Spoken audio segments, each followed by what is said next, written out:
नमस्कार। काश किताब में आप सबका स्वागत है। ये हमारे चैनल हिमांशु बाजपेयी ऑफिशियल का बहुत खास प्रोग्राम है जिसमें हम अपने मेहमानों से उनकी पसंदीदा किताबों के बारे में बात करते हैं, किताबों के उनकी जिंदगी में असर के बारे में बात करते हैं और उनकी जिंदगी से जुड़ी कुछ ऐसी बातें करते हैं जिससे हमें एक राह मिल सके जिंदगी को देखने समझने की। तो इसी सिलसिले में आज के एपिसोड में हमारे साथ एक बहुत खास मेहमान हैं। हमारे साथ हैं देश के जाने माने hospitality professional, youth icon, Guinness book of world record holder, Mewar राजघराने के राजकुमार लक्ष्यराज सिंह जी। और मैं उनका बहुत स्वागत करता हूं कि उन्होंने आज वक्त निकाला हमारे इस प्रोग्राम के लिए। बहुत बहुत बहुत शुक्रिया, बहुत बहुत धन्यवाद। आपने मुझे यहाँ आमंत्रित किया उसके लिए बहुत बहुत धन्यवाद।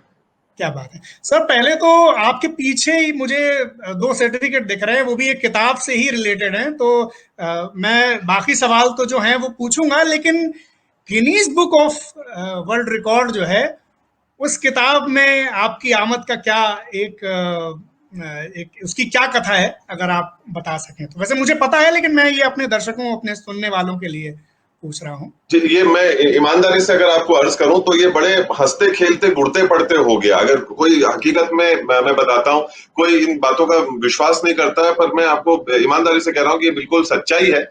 और हम लोग कुछ चंद दोस्त एक बार साथ में एक शाम को बैठे हुए थे और देखिए, कई बार जो है वो आपस में जब दोस्त बैठते हैं तो एक दूसरे की टांग खिंचाई तो होती ही होती है और ये सारी चीजें चलती रहती है। और अब आप देखिए, ताकत जो है वो सोशल मीडिया की जो ताकत है, वो उन चीजों का अंदाजा जो है वो हुआ और उसकी बदौलत है ये जो अपन पीछे देख पा रहे हैं। और हम लोग बैठे हुए थे तो एक दिन सवाल ये जो है छिड़ गया। अक्सर जो है वो हो जाता है दोस्तों के बीच में, और फॉलोअर्स को लेके और लाइक्स को लेकर, और इन चीजों का मुद्दा जो है वो कई बार ज्यादा गंभीर हो जाता है जितना ये होना नहीं चाहिए। पर आजकल का जो जीवन है, ये 21वीं सदी की जो तकनीक है, ये आपको कहीं ना कहीं उस सोच के ऊपर मजबूर कर देती है। हालांकि हम दोस्त लोग जो है इन चीजों से कोसों दूर हैं, पर जो है वो ये सिलसिला जो है वो छिड़ गया और बातचीत जो है वो उस सिलसिले के ऊपर शुरू हो गई। तो उन चीजों को लेकर जो है वो कोई अच्छे काम करने के ऊपर चीज शुरू हुई और हम लोगों ने जो है उसके ऊपर चर्चा चालू करी। तो उन्होंने मेरी टांग खींचना चालू किया कि भाई, आपके इतने फॉलोअर्स हैं, क्यों करते क्यों नहीं हो कुछ, और वगैरह वगैरह। तो उस सिलसिले के ऊपर बातचीत चालू हो गई। तो हमने जो है शिक्षा को लेकर, कपड़े को लेकर, वातावरण को लेकर, इन चीजों को लेकर जो है वो हम लोगों ने हाइजीन को लेकर जो है एक अभियान चालू किया। तो मैंने मेरे सोशल मीडिया को ज्यादा सीरियसली जो है वो यूज करना चालू किया। और मैं ये बिल्कुल मानता हूं और मेरे जहन में भी है, मेरे दिल में है, और जो लोगों से चर्चाएं होती हैं, दो संस्थाएं भी हम लोग जो है वो चलाते हैं।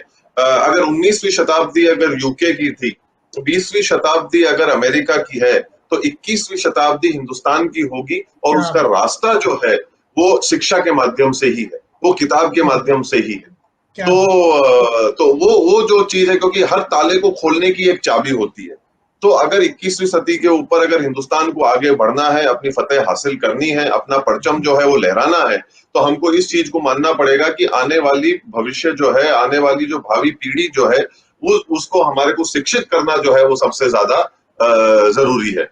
तो उस चीज को लेकर हम लोगों ने इस अभियान को जो है वो शुरू किया था कि लोगों तक एक शिक्षा को लेने की जो एक सामग्री होती है, वो कम से कम जो है उनके पास जो है वो उपस्थित हो। किताब हो गई, कॉपी हो गई, पेंसिल हो गई, इस प्रकार की चीजें उनके पास में जो है कम से कम वो उपस्थित तो मतलब उनके माहौल में, उनकी जगह में उनको उपलब्ध तो हो। तो वो उपलब्ध कराने का काम जो है हम लोगों ने एक प्रयास किया, और वो प्रयास जो है वो Guinness world book of records के अंदर दर्ज हुआ। और खुशी इस बात की है कि विश्व के अंदर अगर किसी ने दर्ज कराया, तो एक भारतीय ने दर्ज कराया, तो गर्व और खुशी जो है वो उस बात की। तो ऐसे ये सिलसिला शुरू हुआ। बहुत सही बात आपने कही, और जो अहम बात है वो यही है कि किताबें बहुत बड़ा जरिया हैं मुक्ति का भी और आगे बढ़ने का भी। अच्छा, मुझे सर ये बताएं कि मैं हमेशा ये सवाल पूछता हूं अपने मेहमानों से कि आपकी प्रिय किताबें कौन सी हैं जो आपको तुरंत याद आती हो, कि जिनका असर आप पर रहा हो, या अगर मैं पूछूं तो आप जिनके नाम आपको याद आते हो। तो सबसे प्रिय किताबें मेरी वो है जिनको चेहरे पे ढक के रख के सोया जा सके। तो देखिए, मैं बोर्डिंग स्कूल का एक व्यक्ति हूँ। मैं 7 साल मैंने जो है वो बोर्डिंग स्कूल के अंदर निकाले हैं, तो जब कभी भी हमारे मास्टरों से हमारी कभी भी कुटाई हुई, कुछ हुई, जब हम लोग एग्जाम की इम्तिहान की जो है वो तैयारियां कर रहे थे, बैठे हुए थे, कुछ चीज कर रहे थे, लैपटॉप को चेहरे पे रख के सोया नहीं जा सकता, किताबों को चेहरे पे रख के सोया क्या जा बात सकता है। है। और तो उसमें खुशबू किताबें भी उस होती है, किताबों में खुशबू बेशक भी होती है। बेशक बेशक, तो जो जो वो एक और जब आपको उठाया जाता है उस वक्त पे आपको टटोला जाता है कि क्या कर रहे हैं, तो आप ये बोलते हैं कि सर मैं रिवीजन कर रहा हूँ। तो ये जो आपको मौका एक किताब देती है ना, क्योंकि आप उस व्यक्ति से बात कर रहे हैं जो कक्षा में मौजूद जरूर था शारीरिक तौर पे, पर जहनी तौर पे और रूहानी तौर पे वो व्यक्ति जो था वो कक्षा के बाहर ही था हमेशा। तो किताबों का मेरा जो वास्ता है, और जो आप सवाल पूछेंगे मैं माफी चाहूंगा कि आपको जो है वो जवाब वैसे नहीं मिलेंगे जो शायद आपने पहले जहन में दिल दिमाग में सोचे हो, या जो आपके दर्शक चाहते हो। थोड़े से आपको उससे अलग ही जवाब नहीं मिलेंगे, नहीं, कि मेरा मैं रिश्ता किताबों से थोड़ा थोड़ा अलग रहा उस जी सिलसिले जी में। जी, नहीं मैंने कोई जवाब नहीं सोचे दिमाग में, मैं जवाबों की जिम्मेदारी अपने मेहमानों पर रखता हूँ। और मैं जी इसीलिए ये प्रोग्राम करता हूँ ताकि अलग अलग जवाब हमें मिल सके और सुनने वालों को भी अलग अलग पहलू किताबों से जुड़े हुए पता चल सके। तो जी बिल्कुल आप जो आपके जहन में हो, दिल में हो, वो आप कह सकते हैं। और आपकी अच्छी बात भी यही जी है कि आप अनौपचारिक तौर पर बात करते हैं, जो कि ज्यादा जी आत्मीयता लाता है वार्तालाप, मुझे जी ऐसा लगता जी है। जी। जी जी। तो जी पर वैसे अगर आपके सीधे तौर पे अगर आपके सवाल का अगर जवाब मैं देता हूं, तो मेरे को जो है वो जिनमें तस्वीरें जिन किताबों के अंदर ज्यादा होती हैं, जो देश और दुनिया के बारे में बताती हो, एक तस्वीरों के माध्यम से, और खास तौर के ऊपर जो कॉफी टेबल बुक्स हैं, जो नीचे जिनके कैप्शंस रहते हैं और वो तस्वीरों से ज्यादा अपनी बातें करती हैं, तो उन किताबों के अंदर मेरे को जो है वो अक्सर दिलचस्पी रही है। उन किताबों को मैं कलेक्ट भी करता हूँ। तो वो उस तरीके से मैं एक किताब का कलेक्टर भी हूँ, जो अलग अलग देशों के बारे में बातें करती हैं, उनके ऐतिहासिक जगहों के बारे में बातें करती हैं, जिनकी तस्वीरें उन किताबों में होती हैं। तो एक तो मेरे को उन चीजों का शौक है। दूसरा, मुझे गाड़ियों की किताबों का बहुत शौक है, जो एक सन के ऊपर बातें करती हैं। और तो जैसे कि पिछले 100 साल की जो गाड़ियां हैं, जी 1922 या 1921 से लेके 2022 तक की जो किताबें निकली हैं, जो उन गाड़ियों के अंदर जो चीजों ने जो काम किया है, तो उन किताबों के ऊपर मेरे को बड़ी दिलचस्पी है। एक घड़ियों का एक बहुत अच्छा दौर आया था, तो जी उस दौर के अंदर जो घड़ियों की जो किताबें छपी हैं, उन तस्वीरों के साथ में, वो भी अपने आप में बड़ी अच्छी हैं, बड़ी जानकारी देने वाली किताबें हैं। तो मेरा रुझान जो है वो इन इन किताबों की तरफ जी जी थोड़ा सा ज्यादा है। जी। जी जी अच्छा सर, मुझे ये बताएं कि हम लोग ये सुनते हैं कि जो राज परिवार होते हैं उनमें बड़ी भव्य लाइब्रेरी, जैसे यहाँ लखनऊ के पास जो राजा महमूदाबाद साहब हैं उनकी लाइब्रेरी बहुत मशहूर है। तो जी। आपकी लाइब्रेरी या जो आपकी जो एक खानदानी लाइब्रेरी जिसे हम कहेंगे, वो किस तरह की है, उसके बारे में थोड़ा बताएं कि कैसी किताबें हैं, उसमें कितनी किताबें हैं। मैं ये आपको सबसे पहले तो ये मौका भी मेरे लिए अच्छा है कि मैं आपको आमंत्रित भी करना चाहूंगा, क्योंकि आप सही व्यक्ति होंगे उस चीज को आके देखने के लिए। तो आपको सबसे पहले निमंत्रण कि आप पधारें, आइए, देखिए। हमें बड़ी खुशी होगी कि आप उस संग्रहालय को अगर अगर आप देखते हैं, और जी और हमारे लिए कुछ आपके आपके आपसे कोई अगर बातचीत हो जिसके हम उसको और दुरुस्त कर सकें, कुछ ठीक कर सके, तो हमें बड़ी खुशी होगी। पर जो किताबें उसके अंदर आपसे संबंधित किताबें ज्यादा हैं। और जहां तक मेरा दिल और दिमाग मेरी याददाश्त जाती है, मेरे मायने में 30 से 1,000 जो है वो होनी चाहिए क्या उसके अंदर। और अक्सर जो है वो इतिहासकारों को, जो स्कॉलर्स हैं, जो काम कर रहे हैं, उन लोगों को हम लोग काफी करने में हमारा फाउंडेशन जो है वो काम करता है। और उनको मदद करने का जो है हमारा एक सोच और रवैया जो है, जो लोग जानकारी, हकीकत की जो है जानकारी चाहते हैं, जो लिखी हुई है, उन लोगों को जो है वो मदद करने का जो है एक सोच रहती है। बाकी निजी स्कूलों के अंदर जो चलाते हैं, उनके अंदर अपनी खुद की एक अलग से एक लाइब्रेरी बनी हुई है। तो वो चीजें हैं। मैंने मेरे खुद के दफ्तर के अंदर भी अपनी खुद का एक संग्रहालय जो है इन किताबों को, जिनकी मैं पहले चर्चा कर रहा था आपसे, उसका मैंने अपने दफ्तर में भी एक किताब खाना जो है वो बना रखा है। तो अलग अलग जगहों के ऊपर अलग अलग चीजों के हिसाब से सारी चीजें हैं। हमारे बच्चों को भी जो है वो इस चीज की जो है वो दिलचस्पी दे रहे हैं, तो उनको जिस तरीके की किताबें पसंद है, तो उनके कमरे में भी वो किताबों को जो है वो एक लगाने का जो है प्रयास है, जिससे कि वो सामने देखते रहें, कभी भी मन करे तो उठा लें। तो वो वो थोक जितना उतना वो दूर जाएंगे, जितना उनके सामने रखी रहेगी और जितना उनको कम जबरदस्ती और जद्दोजहद और जिद की जाएगी, जितना कम वो काम किया जाएगा, जितना उनका रुझान और प्यार किताबों की तरफ बढ़ेगा, क्योंकि वो नफरत नहीं करवानी। तो उनके कमरे में पड़ी रहती है, कई बार उनको वो कह देते हैं कि भाई अच्छा ये इस किताब की कहानी मुझे पढ़ के सुना दीजिए, और अब जो पढ़ने लग गए तो वो खुद थोड़ा थोड़ा पढ़ने लग जाते हैं, खुद अपनी किताब उठा लेते हैं, तो वो एक चीज अच्छी लगती है। तो इस प्रकार से जो है वो संग्रहालय को अलग अलग क्षेत्रों में, अलग अलग जगहों के ऊपर उस सोच के साथ में इनकी नींव रखी गई। क्या बात है, शुक्रिया सर। और आपने हमें बुलाया इसके लिए बहुत शुक्रिया। मैं राणा प्रताप जी पर जो किस्सा तैयार कर रहा हूँ, जब मैं उसमें एक मंजिल पर पहुंचूंगा तब मैं जरूर आना चाहूंगा। मैं खुद भी आना चाहता था और तब मैं आपके साथ बैठना भी चाहूंगा। तो बहुत शुक्रिया इस निमंत्रण के लिए। और मैं जी नहीं जी नहीं जी अच्छा, मैं ये सवाल पूछना चाह रहा था। आपने सही बात की, चूंकि जो इतिहास में दिलचस्पी रखते हैं वो आपके पास आते हैं। एक तो मुझे ये बताएं कि महाराणा प्रताप जी पर किस तरह का लिटरेचर मिलता है, या आपने जो देखा हो, जो आपको लगता हो कि हाँ ये एक बिल्कुल प्रामाणिक चीज है, या अच्छी किताबें हैं, या अच्छा साहित्य है, अगर उसमें से कुछ शेयर करना चाहो। एक किताब तो मैं खुद लेकर बैठा हूं, जो the hero of Haldighati Maharana Pratap जो है। तो ये जो एक किताब है, कौन सी केसरी किताब सिंह है? जी ने, अच्छा, केसरी सिंह जी, जी। केसरी सिंह जी ने लिखी है इस किताब को, द हीरो ऑफ हल्दीघाटी। ये वाकई में एक बहुत ही आसान किताब है पढ़ने में, और बहुत ही अच्छी एक किताब है पढ़ने में, जिसके अंदर कि हम लोग एक जो सोच बनाए बैठे हैं महाराणा प्रताप वीर शिरोमणि के बारे में, तो उन चीजों के ऊपर थोड़ी सी एक रोशनी डालती है, और हर आदमी एक अपने अंदाज में इस चीज को पढ़ता है। तो ये ऐसा नहीं है कि कोई कक्षा में बैठ के कोई आपको अपने साहित्य का शिक्षक जो है वो आपको कोई एक पाठ पढ़ाने का प्रयास कर रहा है, ऐसा नहीं है। ये युवाओं के लिए भी एक बहुत ही अच्छी एक किताब है, जो आके अपनी खुद की धरोहर, अपने हिंदुस्तान की संस्कृति के बारे में, अपने हिंदुस्तान के इतिहास के बारे में एक बहुत ही आसान तरीके से उस सोच को अपने समक्ष एक रखने का एक प्रयास करते हैं। क्योंकि मैं ये मानता हूं कि महाराणा प्रताप केवल एक व्यक्ति ही नहीं थे, वो एक सोच थे, जिसको आज 500 साल बाद भी जो है वो याद किया जा रहा है। तो कोई तो कारण होगा। तो जब व्यक्ति से जब इंसान ऊपर उठ जाता है तो वो एक सोच बनकर रहता है। तो मैं ये मानता हूं कि उस सोच को जीने का प्रयास हम लोगों को जरूर करना चाहिए, और ये किताब कहीं ना कहीं उस दिशा के अंदर व्यक्ति को ले जाने में, दिखाने में एक रोशनी का काम जरूर करती हैं। और पहले हमारे को इन चीजों के भाव जो है वो अच्छी तरह से एक समझना जरूरी होता है, और उस चीज को हम उस दृष्टि से देखने का एक प्रयास जरूर करें। तो और खैर इसमें कोई शक नहीं है कि एक महाराणा प्रताप एक बहुत ही महान एक योद्धा थे। उन्होंने जिस कदर से, जिस बहादुरी से मेवाड़ का और हिंदुस्तान का जो एक नाम रखा, स्वतंत्र शब्द को उन्होंने जन्म दिया, जो इतिहास के अंदर पहली बार माना जाता है, या लिखा जाता है, या देखा जाता है कि स्वतंत्रता की पहली जो लड़ाई है वो जो है महाराणा प्रताप के दौर के ऊपर जो है लड़ी गई, और उस शब्द का जन्म भी उस दौर के अंदर किया गया।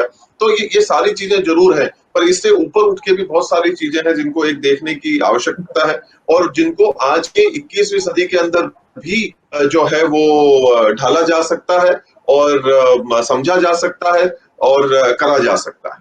बिल्कुल, बिल्कुल। अच्छा सर, मुझे ये बताएं कि चूंकि आप सही व्यक्ति हैं इस सवाल के लिए, ये जो फिल्में बनती हैं ऐतिहासिक चरित्रों पर या किताबों के ऊपर, और जिसपे विवाद होता है, तो चूंकि आप खुद महाराणा प्रताप जी के वंशज हैं, मुझे बताएं कि सही प्रोसेस क्या होनी चाहिए आपके हिसाब से, कोई फिल्म अगर बन रही है जिसमें विवाद ना हो।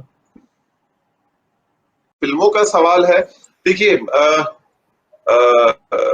इसको मैं, ये बड़ा एक पेचीदा सा एक मसला है। अब देखिए फिल्में जो बनती हैं, कुछ काल्पनिक बनती हैं, कुछ मनोरंजन के लिए बनती हैं, और कुछ विषय ऐसे होते हैं जो मनोरंजन के विषय नहीं होते। वो जो है उन सारी चीजों से ऊपर उठकर जो है वो विषय होते हैं। तो अगर किसी को उन विषयों के ऊपर काम करना है या दिलचस्पी लेनी है, तो उसके ऊपर एक डॉक्यूमेंट्री बनाने की आवश्यकता है। वो मनोरंजन का विषय नहीं है कि आप किसी सोच को कहीं से चुरा लें और उसको एक काल्पनिक तौर के ऊपर पेश कर दें, और उसके ऊपर ये लिख दें कि इसके अंदर हमारी कोई जिम्मेदारी नहीं है, और आप अपने सारी चीजों से हाथ धो लें। जी, जी।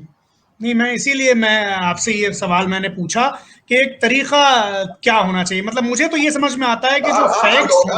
आप डॉक्यूमेंट, आप बेशक एक डॉक्यूमेंट्री बनाइए, आप रिसर्च करिए, आप अच्छा काम करिए, आप मेहनत करिए, आप उसके ऊपर एक डॉक्यूमेंट्री बनाइए, सारे तथ्यों को इकट्ठा करिए, इतिहास से सारी सही चीजों को निकालें और एक डॉक्यूमेंट्री बनाए उस चीजों के ऊपर। जैसे कि जो मैंने आपको पहले सवाल में आपको एक बात अर्ज करी थी कि अगर हमारे को जी, आगे बढ़ना है तो लोगों को शिक्षित करना है, और काल्पनिक चीजें जो होती है उनका काल्पनिक विषय होता है, एक हकीकत का बिल्कुल, विषय वो नहीं होता है जिसको एक काल्पनिक दृष्टि से देखा जाए, पिरोया जाए और उसको जनता के सामने रखा जाए, क्योंकि ये एक बहुत ही ताकतवर जरिया है लोगों तक पहुंचने का।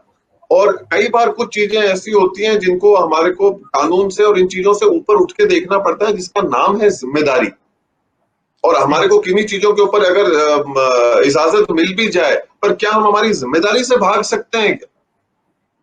बिल्कुल, और कहां तक ये उचित है कि जिन लोगों ने त्याग, तपस्या और अपना बलिदान दिया है और अपना जान जो है इस देश के लिए निछावर करी है, उस चीज को आप एक मनोरंजन का विषय बना दें सही, बिल्कुल सही, और लोगों को जो है उस तरीके से उनको गुमराह करें, क्योंकि इस जरिए के अंदर वो ताकत है। अगर इस जरिए के अंदर वो ताकत है तो बिल्कुल, उसका उपयोग भी तो सही तरीके से करें आप। बिल्कुल, बिल्कुल, उसका आप असर मनोरंजन इतना करें, ज़्यादा है। आप बिल्कुल, उनका असर इतना ज्यादा है। तो मैं इस प्रकार की सोच के साथ में कितनी भी कोई भी चीज हो, एक डॉक्यूमेंट्री बनाइए, आप डॉक्यूमेंट्री के माध्यम से इन चीजों को पेश करें, फिल्म बना, मतलब हम उस चीज को वीडियो के फॉर्म में लाने में और लोगों के समक्ष लाने में बिल्कुल भी खिलाफ नहीं है, पर जिस बिल्कुल, तरीके से वो लोगों के सामने प्रस्तुत किया जाता है और पेश किया जाता है, उसमें जरूर हमको आपत्ति है। बिल्कुल।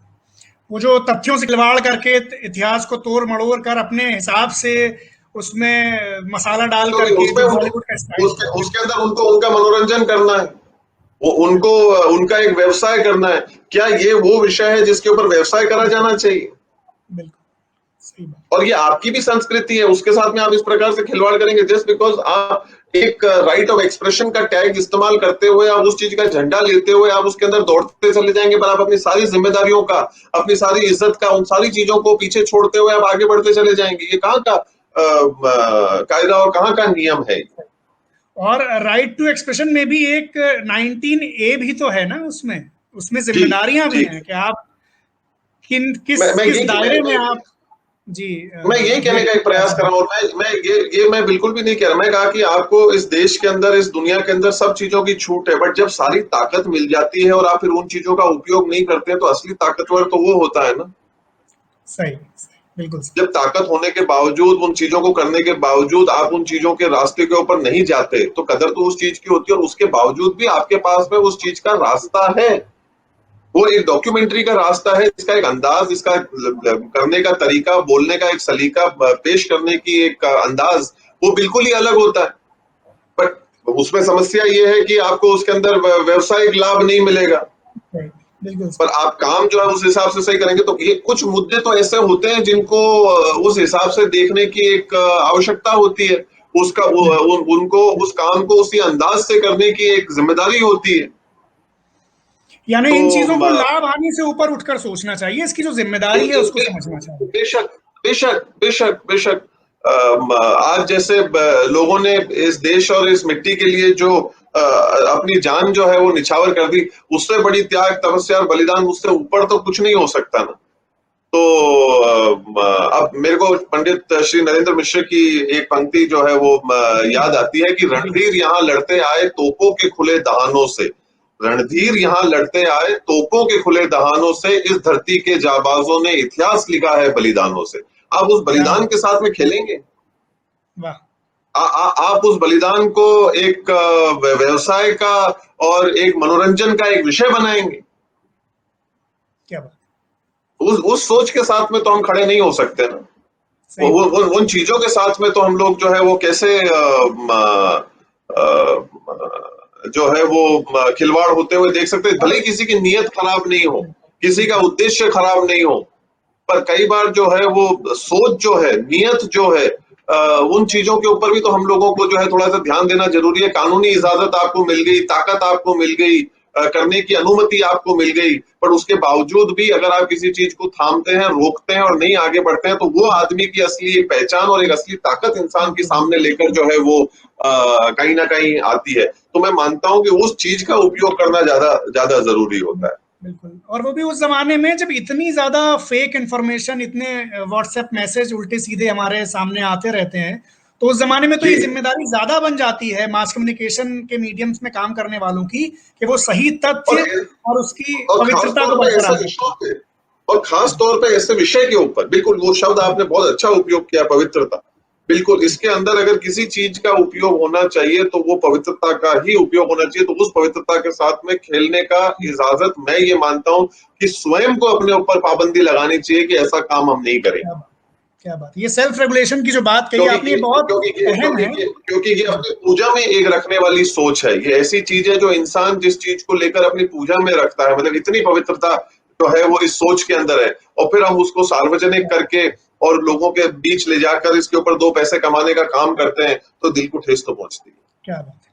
अच्छा सर, मुझे ये बताएं, ये सवाल मैं आपसे पूछना चाहता था कि जब ये टैग आपके साथ हो कि आप मेवाड़ राजवंश के चश्मो चिराग हैं, तो इसकी ये जो जिंदगी है राज परिवार वाली, इसकी चुनौतियां क्या हैं और ये कितनी आम इंसान के जैसी ही है, ये मैं आपसे समझना चाहता था।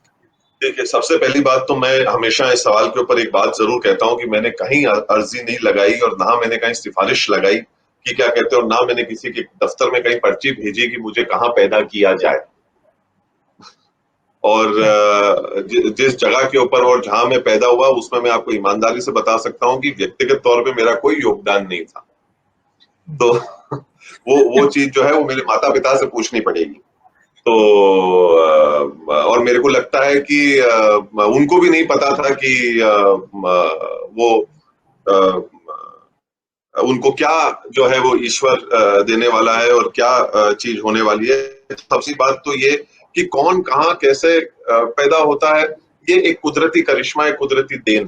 तो मैं ये मानता हूं कि ये सवाल ऐसा है जिसको इंसान को केवल एक स्वीकार करना चाहिए, और जो रास्ता हर व्यक्ति के सामने एक मिलता है या उनको चुनने का जो एक मौका, इसके ऊपर एक अच्छी सी बात याद आती है मुझे। देखिए, मतलब ये बड़ी खूबसूरत, एक बड़ा खूबसूरत सवाल है। देखिए, इसको मैं जी थोड़ा सा अलग अंदाज से आपको एक मैं जी अर्ज जी करना चाहूंगा। बिल्कुल। देखिए कि अपन कहाँ जन्मते हैं ये अपने ठीक। हाथ में नहीं। जी। आपका खुद का नाम आपने नहीं चुना, ठीक। आपने खुद का देश आपने अपना नहीं चुना, ठीक। आपने आपका धर्म नहीं चुना, आपने आपका शहर नहीं चुना, आपने अपने माता पिता को, अपने भाई बहन को आपने नहीं चुना। सही। पर जितनी चीजें आपने नहीं चुनी उनसे आप बेशुमार मोहब्बत करते हैं। हम्म। मैं आपको बोलूं कि अगर आपके माता पिता के बारे में कोई बात करूं तो अपन जो है उसके ऊपर लड़ने झगड़ने के लिए तैयार हो जाएंगे। मैं आपकी मातृभूमि के ऊपर अगर कभी कोई उंगली उठा दूंगा तो आप काटने मारने के लिए जो है वो तैयार हो जाएंगे। आपके धर्म के ऊपर मैं कुछ बोल दूं तो आपको जो है उसके ऊपर, जी। इसमें आपका दूर दूर तक कोई लेना देना नहीं है, पर आप उसके ऊपर कुछ भी करने के लिए तैयार हैं। तो कुदरती ताकत जो है, वो जो सवाल है आपका उस चीज के ऊपर, ये देखिए कि और आपको दूसरी तरफ से जो चुनने की जो ताकत मिली है, क्या आप उन चीजों के ऊपर उतना ही मोहब्बत और प्यार करते हैं जिन चीजों के ऊपर आपने नहीं चुना? क्या बात। तो कहने की बात जो अर्थात जो है, इस बात का जो मैं कहना चाहता हूँ, वो जो करना चाहता हूँ कि देखिए कि जो चीज मैंने नहीं चुनी, जो जो मेरे को मिली कुदरती देन से, कुदरत से, ईश्वर से, जो चीज मेरे को इस मिट्टी से, जो चीजों को मेरे को जो मिले, मेरे माता पिता मिले, मेरे को ये देश मिला, मेरे को ये मिट्टी मिली, इन सारी चीजों के ऊपर जो है वो मैं नाज करता हूँ, मैं गर्व करता हूँ। मेरा नाम जो खुद ने मैंने नहीं चुना, पर आज मैं सबसे ज्यादा मोहब्बत उन चीजों से करता हूँ, और उन चीजों को मैं बहुत अपने दिली तरीकों से, जिन चीजों को मैं चाहता हूँ। तो मैं ये कहना चाहता हूँ कि जिन चीजों को मैंने नहीं चुना उनको तो मैं वैसे भी प्यार करता हूँ, पर अब वक्त आया है उन चीजों से प्यार करने का जिनको मैं चुनता हूँ सुनता हूँ। या जिनको मैं चुनने की ताकत रखता हूँ। क्या बात। तो ये जो टैग है मेरा, या जिन चीजों के साथ में मैं आया, उसके ऊपर तो मेरा कोई योगदान नहीं। ये तो मेरे बचपन से। जी। असल में मैं इसकी प्रैक्टिकल चुनौतियों और आसानियों की बात कर रहा था कि जब ये चुना तो आपने नहीं, लेकिन जब आप जी उस घर में पैदा हुए हैं तो उसकी जी। व्यवहारिक मुश्किलें क्या होती हैं और उसकी व्यवहारिक आसानियां क्या होती हैं उस नहीं, जिंदगी वो मैं की, ये समझ मैं गया, आपसे पर मैं वहां वहां पे भी मैं पहुंचूंगा। पर मैं ये कहना चाह रहा हूं कि उसके इस सवाल को समझने से पहले अपने को 2 कदम पीछे जाना पहले ज्यादा जरूरी है, जिसके पहले कि अपन इन चीजों से आगे इसको पूरे सीधे तरीके से इसको उठाएं। पहले हम लोगों को इन चीजों को समझना पड़ेगा कि जो कुदरत ने हमारे को दिया है, जो हमारे को नवाजा है, जिन चीजों को हमारे को किया है, उन चीजों के ऊपर जो है हमको हम पहले ही उन चीजों से अपन प्यार करते हैं। तो जब अपने को ये चीजें विरासत में मिली है, हर व्यक्ति को जो भी इस दुनिया के अंदर पैदा हुआ है उनको मिली है, केवल अपने देश में या अपने शहर में या अपनी यहीं तक ही सीमित नहीं है, पूरे विश्व के अंदर जिन लोगों को ये चीजें मिली है। और देखिए, जहां रसोई में एक से ज्यादा बर्तन होंगे वहां आवाज होना तय है, उसको कोई नहीं रोक सकता। पर उन चीजों से आप कैसे निपटते हैं ये इस चीज के ऊपर निर्भर करता है। तो इस वजह से मैं 2 बातें कहता हूं हमेशा कि जो मकसद है कि the idea is to not go through life but to grow through life. तो अपन हमेशा जो है जीवन की दौड़ में भाग दौड़ करते रहते हैं और बढ़ते नहीं है, आगे नहीं जाते। और दूसरी चीजें जो अपने को जिन चीजों का ध्यान रखना जरूरी है, और वो ये है कि हमेशा आदमी जब किसी भी, जैसे आपकी इनसे चुनौतियों से मैं कैसे निपटता हूँ या जो चीजें मेरे को सारी चीजें आती हैं, तो आपके पास में वापस आपको मौके मिलते हैं करने के। या तो आप किसी भी चुनौती के सामने जब आप खड़े हो तो आप उस चुनौती के प्रति आप रिएक्ट कर सकते हैं, आप रिस्पॉन्ड कर सकते हैं। तो कहने का मतलब ये होता है कि जब आप किसी भी चुनौती के सामने खड़े हो, मैं आज किसी भी मेरे जीवन की भागदौड़ के सामने खड़ा हूंगा, मेरे सामने कोई भी चट्टान आएगी या कोई भी चीज आएगी, तो या तो मैं उन चीजों के प्रति रिएक्शन दे सकता हूँ या रिएक्ट कर सकता हूँ, या मैं उनके प्रति जो है रिस्पॉन्स कर सकता हूँ। तो हमेशा जीवन के प्रति सोच ये रखनी चाहिए, मसला कोई भी हो, अगर कोई उसके अंदर कोई बहरहाल कोई कोई व्यक्तिगत उदाहरण हो तो उसको लेकर भी इस बात को मैं बता सकता हूँ। बट हमेशा से एक सोच के तौर के ऊपर जो ज्यादा जरूरी चीज जो रहती है कि हम किसी भी हड़बड़ाहट के अंदर किसी भी तरीके से किसी चीज को झटक के हम जवाब ना दें, बड़े सोच समझ के जो है उस चीज के ऊपर हम कार्य करने का एक प्रयास करें, जिससे कि हम उस काम को, उस जगह को और सारी चीजों को अच्छी तरीके से उसका निर्वाह कर सकें। क्या बात है। अच्छा, मुझे सर ये बताएं कि हेरिटेज को लेकर भी, चूंकि आप काफी चिंतित रहते हैं, आपके सरोकार रहते हैं, हमारे यहाँ बहुत कंजर्वेशन की अहमियत समझी नहीं जाती है। तो अगर मैं आपसे पूछूं, जिसने इतना वक्त अब एक हॉस्पिटैलिटी के प्रोफेशन में भी इतना तजुर्बा रहा है, हेरिटेज कंजर्वेशन किस तरह से होना चाहिए? ये जो हमारी ये हेरिटेज जो है, इसकी अहमियत किस तरह से समझनी भी चाहिए और समझानी भी चाहिए, इस पर आपके क्या विचार है?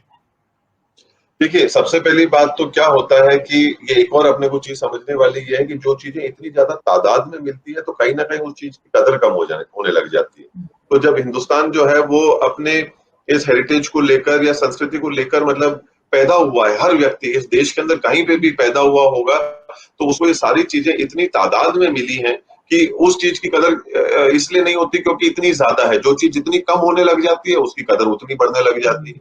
तो सबसे पहले हम लोगों को इस चीजों को समझना जरूरी है कि हमारे देश के अंदर अगर इस चीज की एक विरासत है और वो एक मजबूत ठोस विरासत है, तो उसका कदर करना हम लोगों को सीखना जो है वो जरूरी है। समझना उस चीज के बारे में जो है वो जरूरी है कि हम इन चीजों को हल्के में ना लें। ये चीजें जो है हमारे देश के अंदर मिली हैं, जो अन्य देशों के अंदर इस हद तक नहीं उपलब्ध है, नहीं दिखती है, ना मिलती है। और इन चीजों को संजोने का, समझने का, सीखने का काम हम सब लोगों का होना चाहिए। कोई केवल किसी एक व्यक्ति विशेष का जो है वो नहीं है कि ये जितना मेवाड़ का इतिहास मेरा है उतना के उतना ही मेवाड़ का जो एक इतिहास है वो हर एक हिंदुस्तानी का।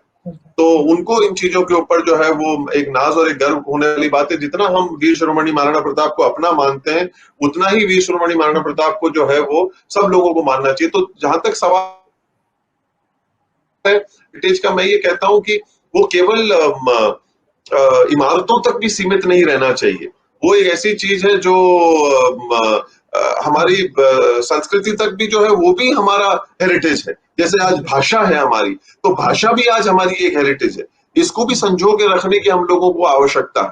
केवल हम लोग जो है वो सोचे कि नहीं हम अंग्रेजी में बात करेंगे तो हमारी गर्लफ्रेंड राजी हो जाएगी या खुश हो जाएगी, अंग्रेजी पिक्चर देखने जाएंगे। हम इन चीजों के किसी के भी खिलाफ नहीं है, पर इस कीमत पे नहीं होना चाहिए कि जहां आप अपनी खुद की संस्कृति को त्याग दें। सही। तो हमारे को केवल छूने वाले हेरिटेज का ही सम्मान नहीं करने वाला हमको करने की इंटेंजिबल आवश्यकता नहीं है। डेवलपमेंट। इनटेंजिबल जो हेरिटेज है उन चीजों के बारे में भी हमको एक ध्यान रखने की आवश्यकता है। बिल्कुल। अच्छा सर, मुझे ये बताएं कि जैसे आप बात भी कर रहे थे कि बच्चों के लिए कुछ एक अलग बना के रखा है जिसमें वो लोग देखें, किताबों के करीब आए। मुझे दो दो सवाल हैं एक ही में जोड़े हुए। एक तो जो लोग नहीं पढ़ते हैं उन्हें क्यों जी। पढ़ना चाहिए, और दूसरा ये कि बच्चों के लिए किस तरह का लिटरेचर होना चाहिए, कौन सी किताबें हैं जो आपको लगता है कि उनकी समझ भी बना सकती हैं और पढ़ने की तरफ उनको ला भी सकती हैं। अम, देखिए मतलब मैं ये मानता हूं कि आज की तारीख के अंदर इन इन चीजों के अंदर दो चीजों का समीकरण हम लोगों को बैठाना जरूरी है। तो एक तो सबसे पहली बात तो है कि जो एक अहम जानकारी जो बच्चों के पास में होनी चाहिए और उसको बताने का जो एक अंदाज है, तो वो जो चीजें आज की तारीख में जैसे हमारी कार्टून कैरेक्टर्स की जो किताबें होती हैं, जो उन चीजों को एक कहानियों के माध्यम से जो उन चीजों को बयान करती हैं, तो वो सारी चीजें जो आज की तारीख में हमारे पास में बच्चों के लिए उपलब्ध हैं, उन चीजों को जरूर एक आगे लाने की एक आवश्यकता है, जो उनको ज्ञान की बात भी करती जाए, उनको सिखाती जाए, बताती जाए और उनको उस चीज के अंदर दिलचस्पी भी जो है वो पैदा होती जाए, जिसका एक कहीं ना कहीं कोई एक कहानी के अंत में उसकी एक कोई सीख हो जिसको वो साथ में लेकर जाएं। और दूसरा जो इसी हिस्से का जो दूसरा सवाल था कि लोगों को कैसे बच्चों को कैसे इस चीज के प्रति आकर्षित करें, मैं ये कहता हूं कि जो एक बच्चा इन चीजों को पढ़ता है वो ही एक दूसरे बच्चे को प्रेरित करेगा उस चीज को पढ़ने के लिए। तो हमारे को इस चीज का ध्यान रखना है कि जो बच्चे इन चीजों को पढ़ रहे हैं, जो किताबों से आज की तारीख में पहले से जो मोहब्बत कर रहे हैं, उन्हें जो विषय चीजों के पढ़ने के बारे में जिनमें आनंद आ रहा है, मजा आ रहा है, रुचि आ रही है, वही अपने साथ वालों को, दोस्तों को भी प्रोत्साहित करें, क्योंकि जो काम एक बच्चा कर सकता है दूसरे बच्चे के लिए वो शायद आप और मैं मिलके नहीं कर सकते, या वो एक अध्यापक नहीं कर सकता, एक माता पिता नहीं कर सकता, एक रिश्तेदार नहीं कर सकता। पर एक बच्चा दूसरे बच्चे के लिए जो काम कर सकता है वो एक अपने आप में उसकी अपनी एक ताकत है। तो अपने को ये गुजारिश करनी है वो दूसरे बच्चे से, जो पढ़ने वाला किताबें पढ़ने वाला जो बच्चा है, कि भाई अपने क्या दोस्त बात। को भी बोलो कि थोड़ी सी किताबें पढ़े। तो सर ये वो मैंने जी, मैं ये सवाल हर बार हर एपिसोड में पूछता हूँ अलग अलग लोगों से, बच्चों वाला सवाल। लेकिन ये जो जी आपने बात कही है कि जो पढ़ने वाला बच्चा है उससे भी हमें ये थोड़ा सा कहना चाहिए कि इसको भी पढ़ाओ, ये बहुत अहम बात है जो आपने कही। ये इससे जी पहले नहीं कही गई, और ये बहुत जी। एक बारीक बात है जो आपने कही जी।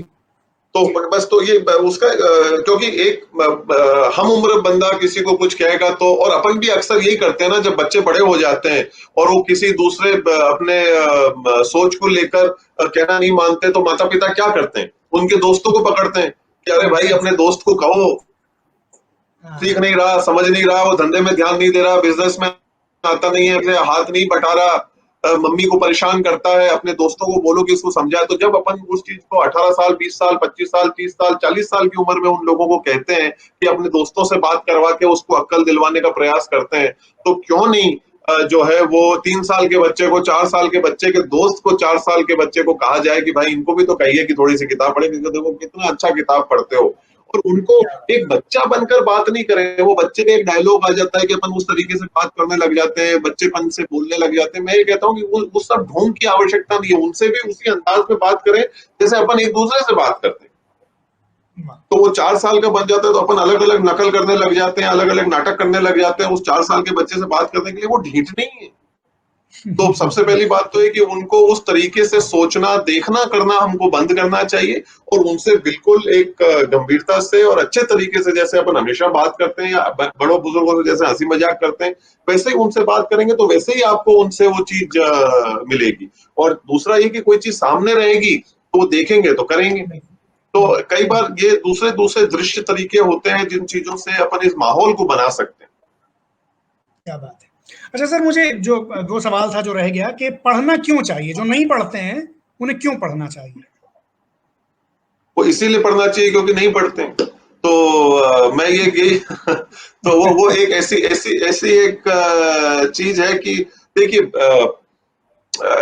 शिक्षा जितनी अपन लोगों को मिलेगी, जितना हम लोग किसी चीज के बारे में जिस चीज में हम लोगों की दिलचस्पी हो तो पढ़े वो, क्योंकि आप अपने जानकारी को, अपने ज्ञान को उस क्षेत्र में जिसमें आपको दिलचस्पी है आपको बढ़ावा ही मिलेगा। तो कहने का मतलब ये है कि जो जानकारी आपके पास नहीं है, जो चीजों की सीख आपके आपके पास में नहीं है, जिन चीजों की सीखत नहीं है, वो सारी चीजों आप अपने ऊपर एक स्किल सेट को लेने के लिए जो है हम लोगों को उस चीज के ऊपर ध्यान, एक बेहतर इंसान बनने के लिए भी जो है वो चीजें जो है वो जरूरी है, अपने को एक ठहराव लाने के लिए, अपने को एक दिशा देने के लिए, ये सारी चीजों जो है ये जरूरी होती हैं इंसान को आगे बढ़ने समझने के लिए। और उस सिलसिले, और कन्वेंशनल पढ़ाई भले भले आप किताब उठा के ना पढ़े, पर आप शिक्षित होने के लिए जो है जरूर काम करें, और वो फिर धीरे धीरे वो रास्ता कहीं ना कहीं आपको किताब के पास लेकर जरूर जाएगा।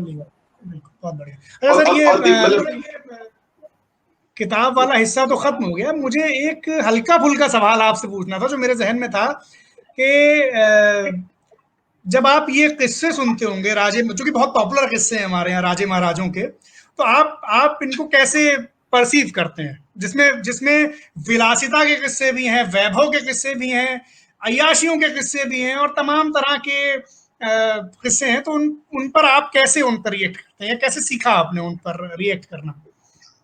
नहीं, सबसे पहली बात तो ये मैंने आपको अर्ज किया कि मैंने रिएक्ट करना थोड़ा सा छोड़ दिया है।